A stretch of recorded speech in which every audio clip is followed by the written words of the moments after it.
Exercise and fat loss are topics that the media loves to talk about. And from this, I think a lot of us have ideas that maybe we need to exercise every single day for an hour or two just to lose a bit of fat. Now, I want to let you know that I definitely don't think this is the case, and I have plenty of science to back up those ideas.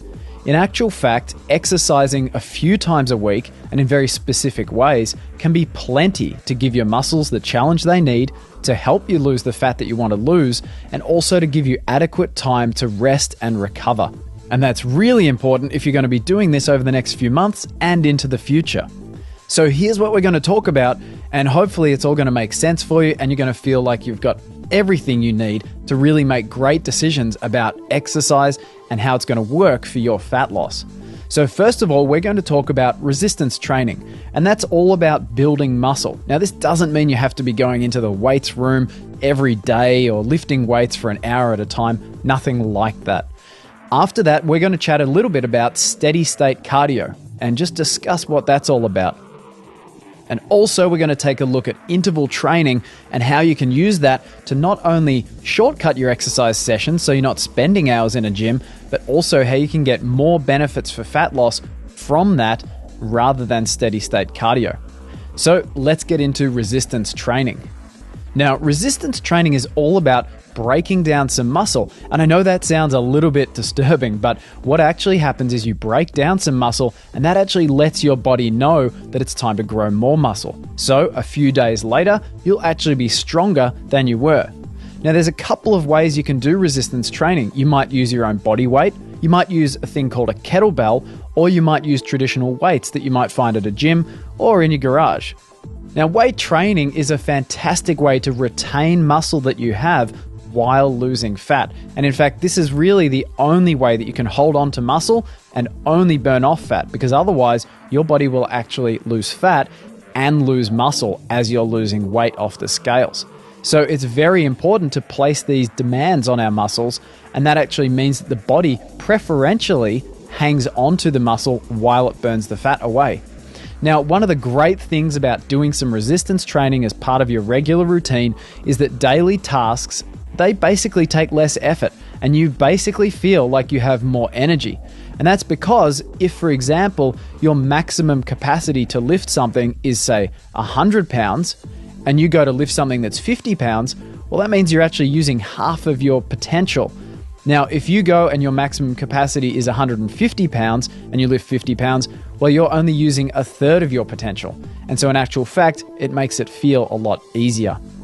One of the other great things about resistance training is knowing that you're strong and therefore worrying a lot less about being able to do things, whether it's around your house or out and about. And of course, there's a lot of different situations where you're going to feel more physically capable to lend a hand or perhaps to just do some things that you otherwise wouldn't be able to do. Now, that's probably going to mean that you feel a little bit more relaxed in a lot of different situations. And of course, a little bit more relaxation is always a good thing. Another great benefit to lifting weights is that for every pound of muscle you have on your body, you actually burn more calories just sitting around doing nothing. Now, it's not a lot more calories, but of course, as we know, every bit can make a difference. And the important thing to think about is that more muscle is a really, really healthy state for your body. Now, the other thing that weight training does for you is it contributes to that healthy cycle of emptying your muscles of their stored energy and then refilling them again with new energy. And as we've already seen in the previous modules, this can really help you lose fat. Now, if this doesn't happen regularly, your muscles generally stop responding to insulin when there's excess blood sugar, and that, of course, results in more fat storage. So you can see how important it is to empty your muscles regularly. Now, one thing that people think about when they're doing weight training is how's it going to affect their ability to actually get up and do things, maybe go for a run around the block or walk the dog or play with your kids. Now, doing resistance training actually expands your cardiovascular system according to the demand that's placed on it.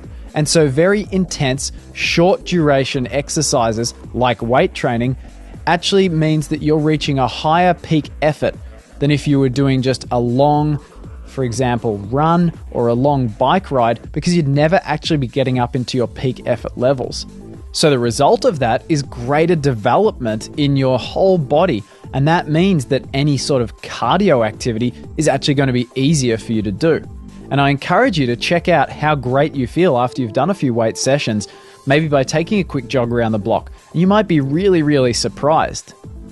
Another huge benefit to doing resistance training is an increase in your insulin sensitivity. And of course, that means you're going to produce less insulin, and that's going to make it easier for you to stay lean and of course easier to lose fat.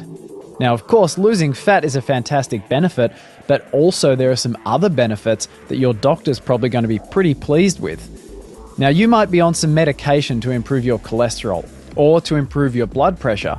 Now, weight training can help you with both of them, and you might not need to take that medication once you get those benefits.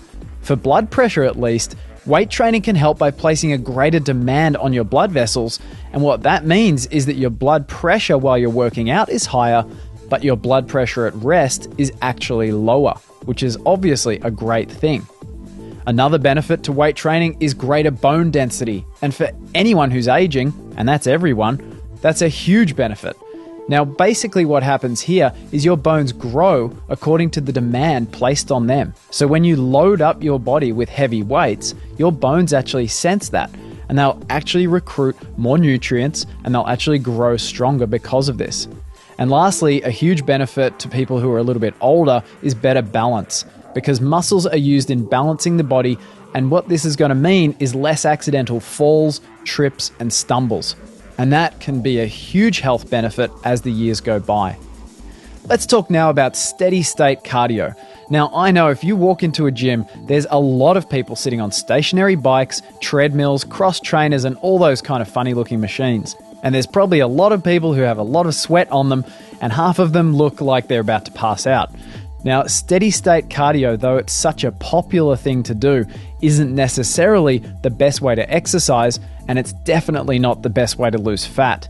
It's not an efficient use of your time because really, and this is backed up by research, a lot of cardio doesn't necessarily lead to ongoing fat loss. It might help in the first month or two, but over the long term, a lot of cardio basically just wears you out, and it can lead you to a lot of injuries.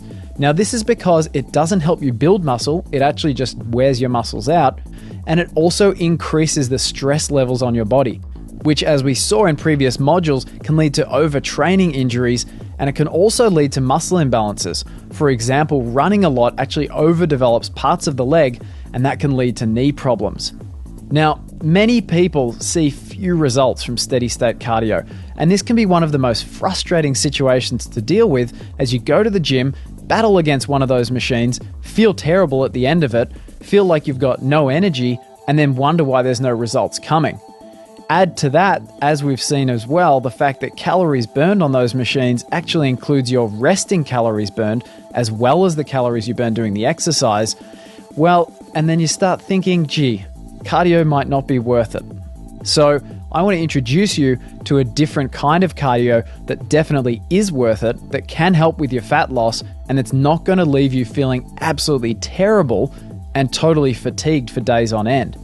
Now, this kind of cardio is called interval training, and it has a lot more benefits to regular cardio, as well as the fact that you're going to actually use less time doing it. Now, interval training is all about heart rate and breathing, and that's boosted very, very high, but then it's relaxed back down again. And this is a cycle that repeats a number of times during your session. Now, you can use a lot of different forms of exercise: cycling, running, a cross trainer, you could be rowing, even boxing or swimming. It really is up to you.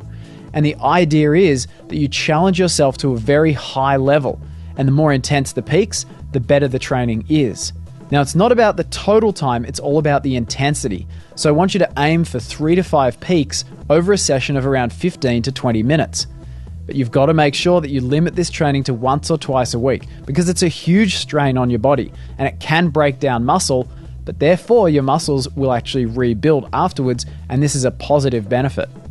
Another tip is to use a crescendo pattern, and what that means is starting off with a medium effort and gradually over 3 or 4 minutes building up to maximum effort, and then once you've been there for perhaps around a minute, dropping back down again to a medium effort. Now, this will really wear you out even if you only do it a few times, and that's why I've suggested only 3 to 5 of these peaks over 15 to 20 minutes.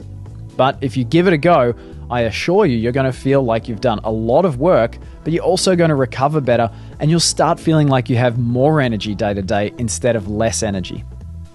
So that wraps up how exercise affects fat loss and how the different kinds of exercise can affect fat loss.